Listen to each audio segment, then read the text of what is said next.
How's it going, everybody, and welcome to the Music Production Podcast, the show where we talk about all aspects of and anything related to making music. I'm your host, Brian Funk. Today's episode is sponsored by my Music Production Club. If you head over to AfroDJMac.com/MPC, you can check out the Music Production Club where you get a new download in your inbox every month. For the month of May 2019, the download consists of 3 Ableton Live packs, the Moog Big Fatty pack, the Yamaha DX7 pack, and the Super Tape Drums pack. You also get a whole bunch of other things like my Performing Live with Ableton Live video course, another Moog Ableton Live pack, a live performance template.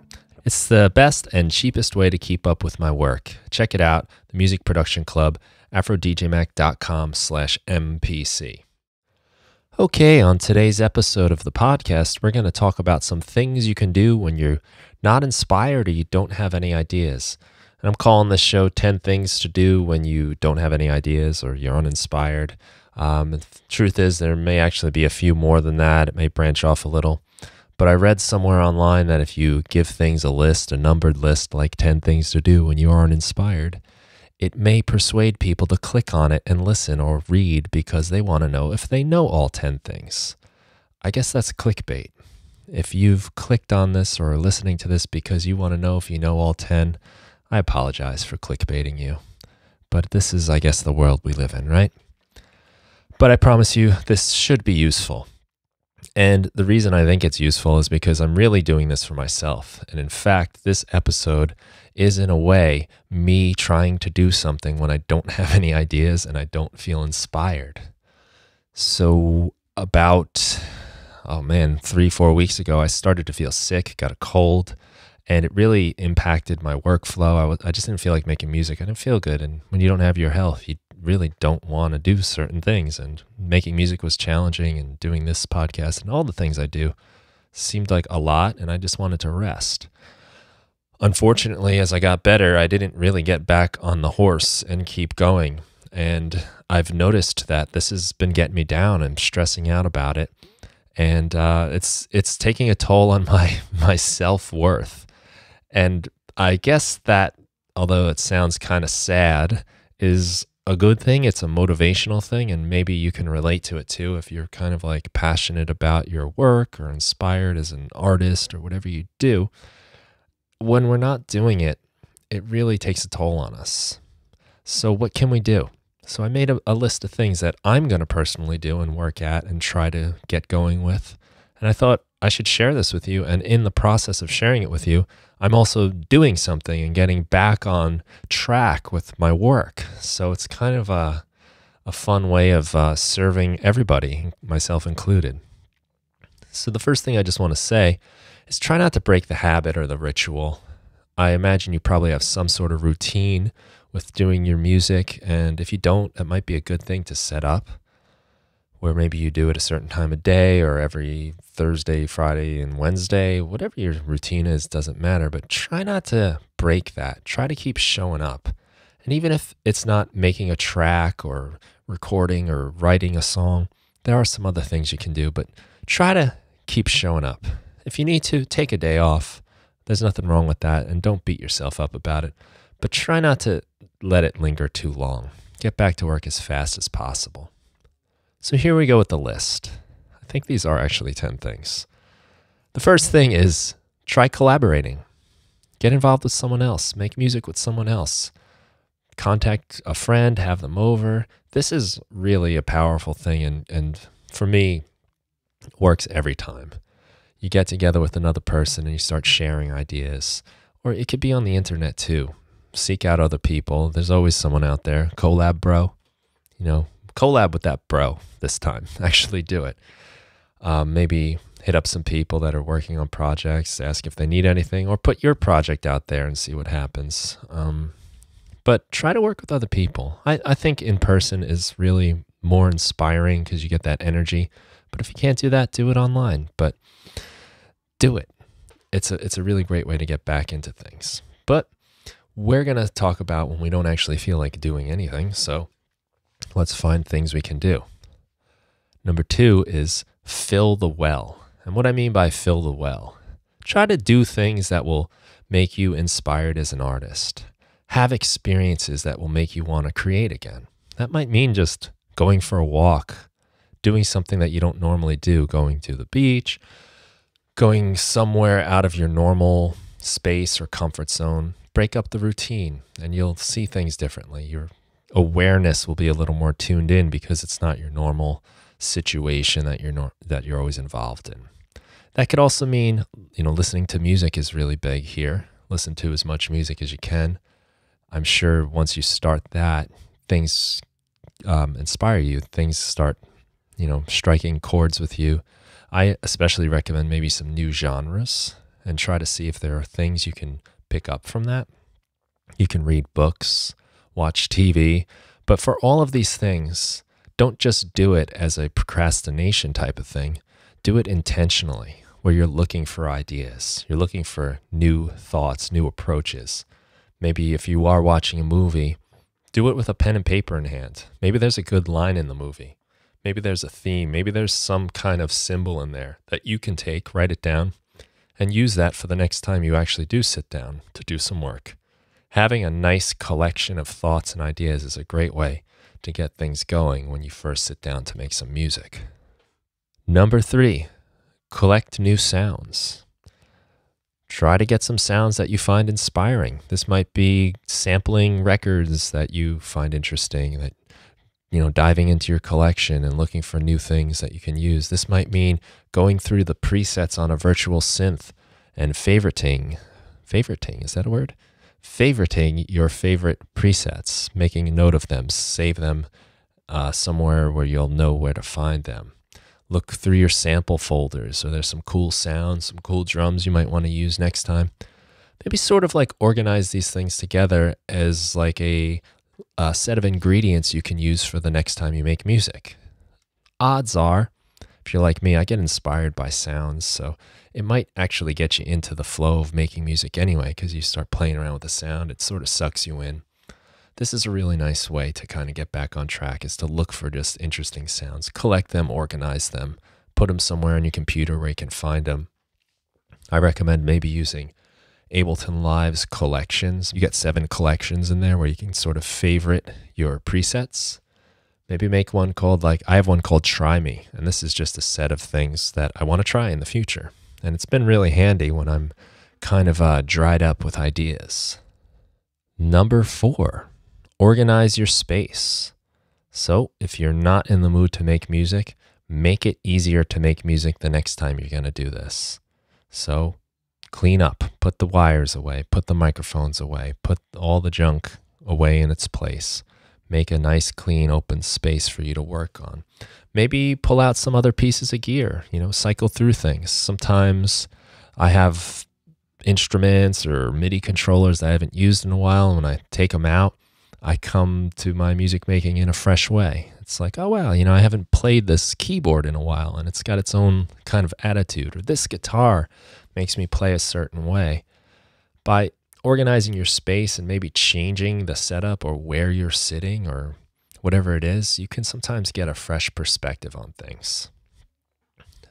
Number 5, try a new space altogether.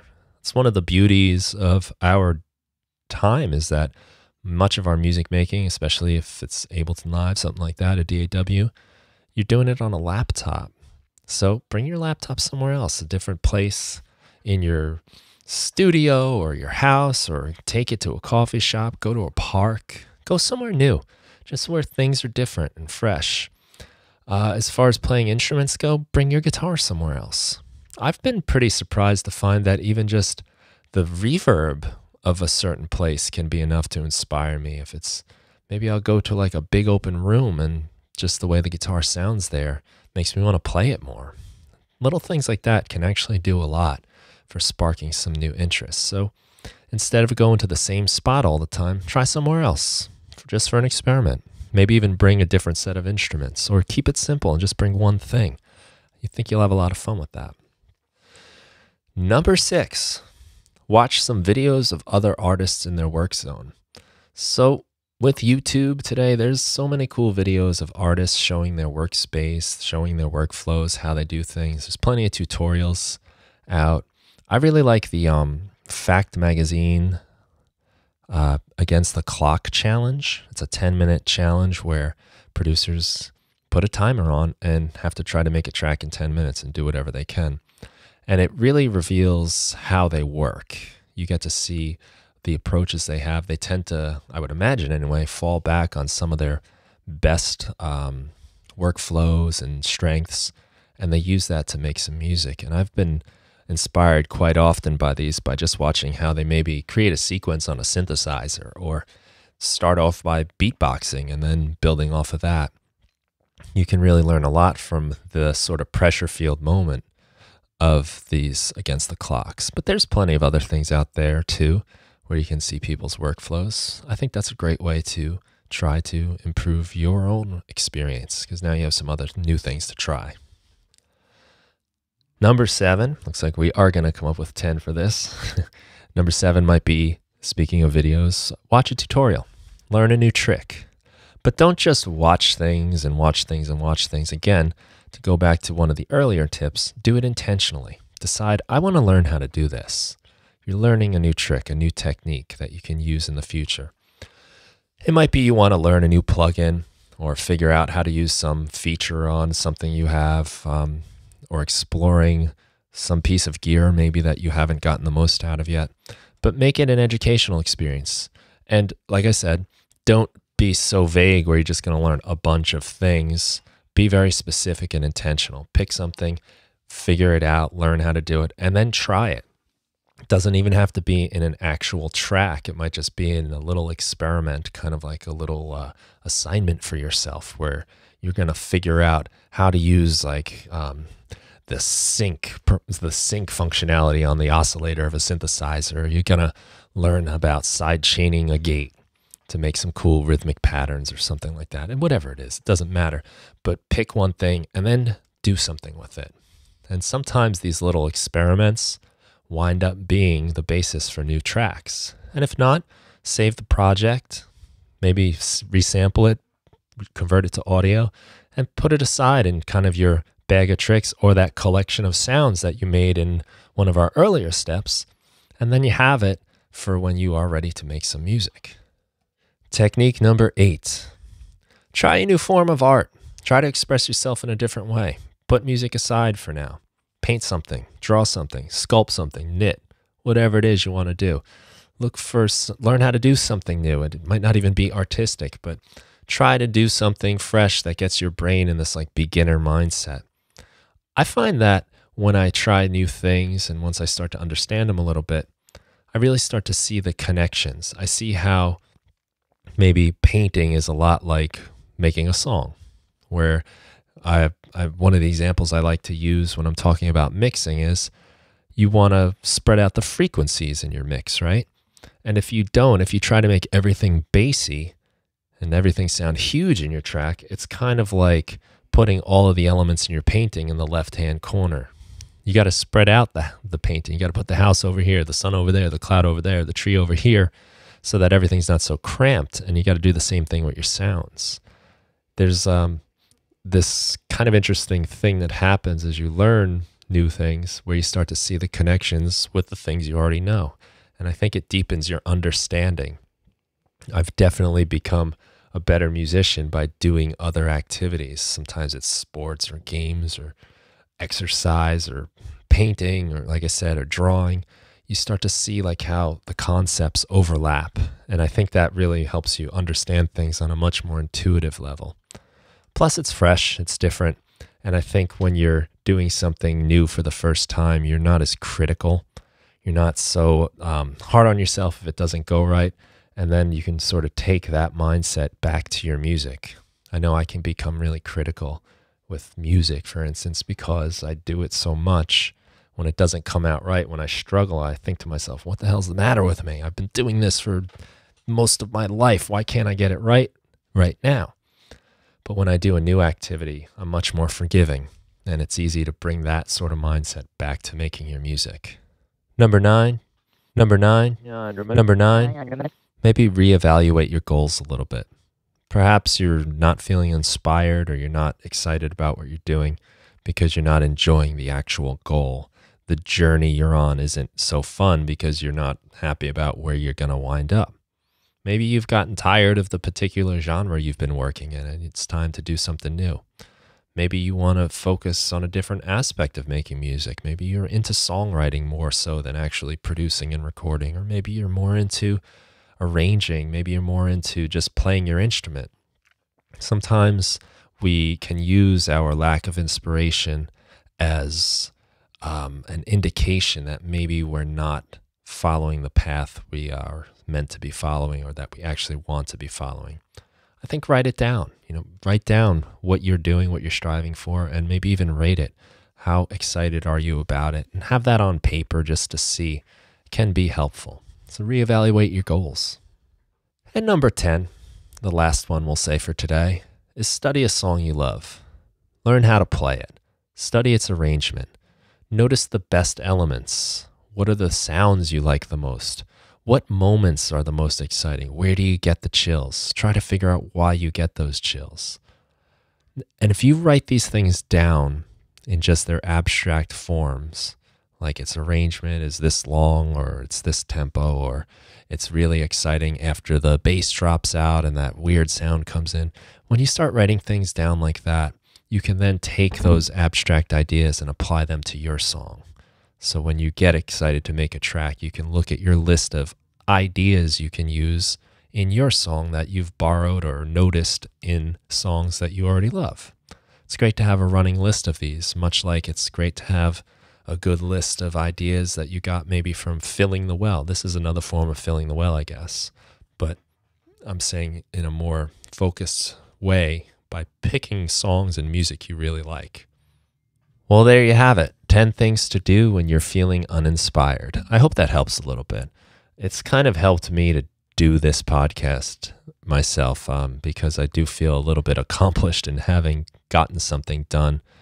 But also I'm kind of excited to just, mostly the one I want to try right now is to just work in a new place. I kind of feel like bringing my guitar somewhere and playing it in a room that has cool reverb.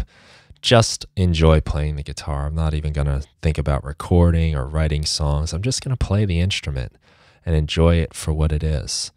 I think that I'm often trying to produce something or have some sort of something to show every time I make music. And that stress is I think, frustrating me a little bit, or it's daunting. So I feel every time I'm going to make music that I have to walk away with something to show for it. And this idea of just bringing my guitar someplace new with a cool natural reverb and not worrying about it and just enjoying the experience of playing, I feel excited about that. There's no pressure.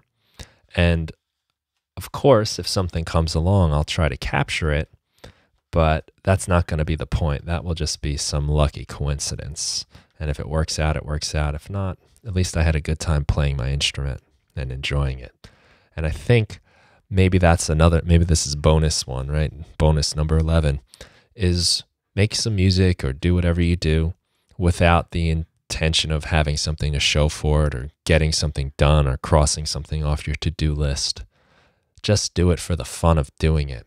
Kind of like you did when you first started. You were just doing it because you wanted to, not because you needed to get some track up on SoundCloud or you needed to finish something, some project. You were just doing it. That can be refreshing, and I think it can probably help the next time you do have to cross something off your list. It can help maybe get into the mindset of just enjoying yourself while you work. Because I do think as much as this is work and we have to, sometimes force ourselves to do it when we don't always want to, we're doing it because it's fun. In the first place, it was fun. And that's why we're choosing to do this particular activity, for the fun of it. So don't let the stress of completing things, finishing things, and following through and crossing items off the to-do list weigh you down. Thanks so much for listening. I appreciate it. Having the podcast to work out my own struggles is really valuable to me, and it's inspiring that sometimes this resonates with listeners as well. And maybe you have some techniques you use when you're uninspired, and I'd love to hear those from you. Thanks again. My name's Brian Funk, and this is the Music Production Podcast.